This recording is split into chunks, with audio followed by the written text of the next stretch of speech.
Hello everyone ulit sa lahat. So magandang araw. So ito na nga, ang makikita naman natin ngayon ay ang mga iba't ibang pagkain ng Pinoy. O, 'di ba? Nakakataba yung kanina. Dito naman ang mga iba't ibang klase ng ulam. So enjoy natin ang panonood. Pak na pak, mabusog tayo sa pagkain. Eto naman ang snack natin sa umaga at sa 3:00 ng hapon. Magkakaiba yan, mamili na kayo.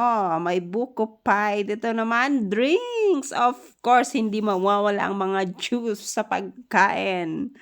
I keep waiting for you to call. I'm thinking that I'm gonna need a miracle. Wasted again. I tell my friends I'm feeling like you're coming, 'cause I feel the sun.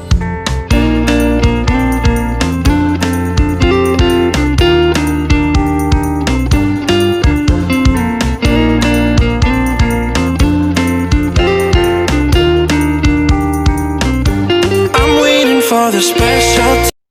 Ayan, so nabusog na ba tayong lahat? So eto naman, pupunta na kami sa Eat All You Can kung saan makakakain ka ng gusto mo.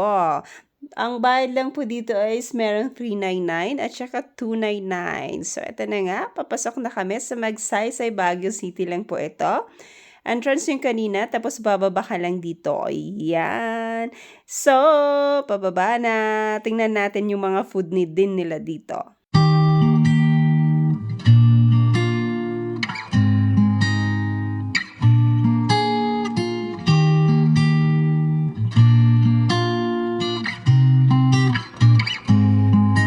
Now because I'm a girl, you need to help me when I'm sad. You want to help me, but I have the care. I have the. Yay! So, dito na nga kami sa baba. O, di ba, ang lawak din ng place nila. Marami nang kumakain. Yan, mura lang kasi eh. Ayan, may 320, 370, at saka, pag gusto mo ng add-on, 60 pesos lang po. So, eto na, yung mga food nilang pagpipilian. Yung iba bakante pa. Pero meron silang chicken, pork, of course, beef. Tapos may mga side dishes din.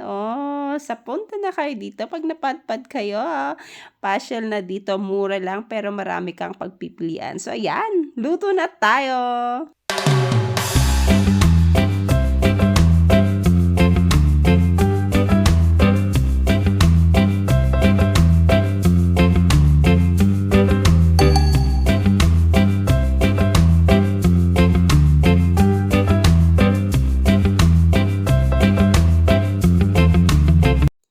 Sana nabusog na tayong lahat sa panonood. So, malapit nang matapos ito. So, thank you so much everyone ulit. Love, love, love!